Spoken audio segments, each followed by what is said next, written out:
నల్గొండ జిల్లాలో పత్తి రైతులు పరేషాన్ అవుతున్నారు.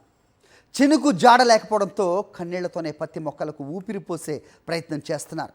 వరుణ దేవుడా కరుణించవా, అప్పుల ఊబి నుంచి కాపాడవా అంటూ ఆకాశం వైపు ఆశగా చూస్తున్నారు. వారం 10 రోజులుగా వర్షం ఆచూకీ లేకపోవడంతో పత్తి మొలకలను కాపాడుకునేందుకు బకెట్లతో నీటిని పోస్తున్నారు. నల్గొండ జిల్లాలో పత్తి రైతులు పడుతున్న ఇబ్బందులపై మరింత సమాచారం మా ప్రతినిధి అశోక్ రెడ్డి అందిస్తారు.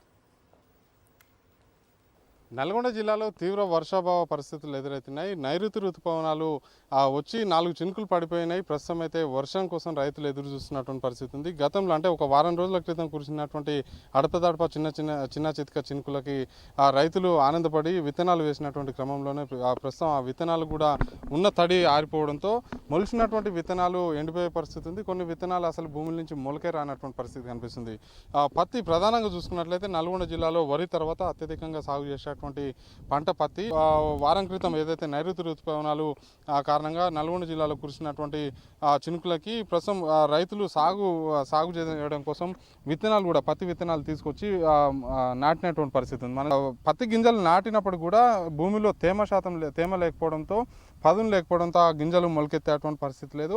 ఎకరానికి మనం మామూలుగా చూసుకున్నట్లయితే 4 నుంచి 5 ప్యాకెట్లు పడతాయి. ఒక్కొక్క ప్యాకెట్ అంటే కంపెనీని బట్టి 800 నుంచి 1500, 1700 వరకు కూడా ధర ఉంటుంది. బ్లాక్లో అంటే కొంతమంది రైతులు అత్యధికంగా దిగుబడి వస్తుందని చెప్పేసి దళారులు చెప్పినటువంటి మాటల్ని నమ్మి 2500 నుంచి 2700 రూపాయల వరకు కూడా పత్తి ప్యాకెట్లను కొనుగోలు చేసి ఏదైతే సాగు చేసినటువంటి పరిస్థితి ఉంది. మొక్కల్ని కాపాడుకునేందుకు రైతులు వాళ్ళు చేయనటువంటి ప్రయత్నం లేదు. ఎందుకంటే కొంతమంది బకెట్లతోటి, మరికొంతమంది ట్రాక్టర్ ట్యాంకర్లతోటి, మరికొంతమంది పైపులు ఉంటే పైపులతోటి, స్ప్రింకర్లు ఉంటే స్ప్రింకర్లతోటి కూడా మొక్కల్ని కాపాడుకునేటువంటి ప్రయత్నం చేస్తున్నారు.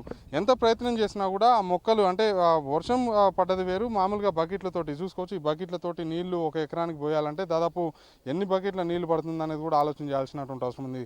ఇందులో చూసుకున్నట్లయితే ఒక 5 లీటర్ల నీళ్లు కూడా పట్టవు. అంటే ఒక ఎకరానికి ఈ బకెట్ తోటి ఎన్ని బకెట్ల నీళ్లు పోయాలనో ఒకసారి పరిస్థితి చూస్తే అర్థమవుతుంది. రైతులతో మాట్లాడదాం. చెప్పండి, ఇట్లా ఎన్ని రోజుల నుంచి పోస్తున్నారు?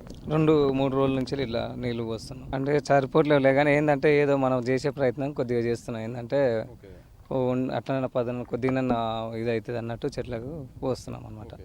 అంటే ఎన్ని ఎకరాలు సాగు చేసారు ఇప్పుడు పత్తి గింజలు నాటిరు? 6 ఎకరాలు. అంటే ఎకరానికి ఎన్ని ప్యాకెట్లు? 4 ప్యాకెట్లు పెట్టి. 4 ప్యాకెట్లు. ఇప్పుడు కొన్ని మొలవలేదు కదా, అవి మొలవని ప్లేస్లో మళ్ళీ నాటాల్సిందే? మళ్ళీ పెట్టవలసిందే, మళ్ళీ సాగు గింజలు పెట్టాల్సింది. కూలీలను పెట్టి నీళ్ళు పోపిస్తున్నాం. మాకు కొద్దిగా బాధ అనిపిస్తుంది. ఇక వాన పడుతుందని ఉన్న ఆతృతనం ఉంది కానీ అది పడేటట్టు లేదు.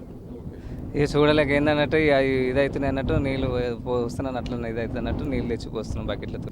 ఈ 1-2 రోజుల్లో వర్షం కురవకపోతే మాత్రం రైతులు ఖచ్చితంగా అప్పులపాలు కావాల్సిందే. ఎందుకంటే ఇప్పటికే దాదాపు ఎకరం మనం చూసుకున్నట్లయితే ఒక్కొక్క ఎకరానికి 4 ప్యాకెట్లు పడుతుందంటే 6000 నుంచి 8000 అదనపు ఖర్చు మళ్ళీ ఒకసారి పెట్టాల్సినటువంటి పరిస్థితి.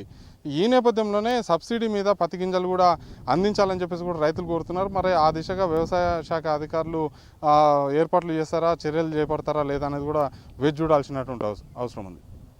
నేను శ్రీనివాస్, పాషం అశోక్ రెడ్డి, సాక్షి టీవీ, నల్గొండ.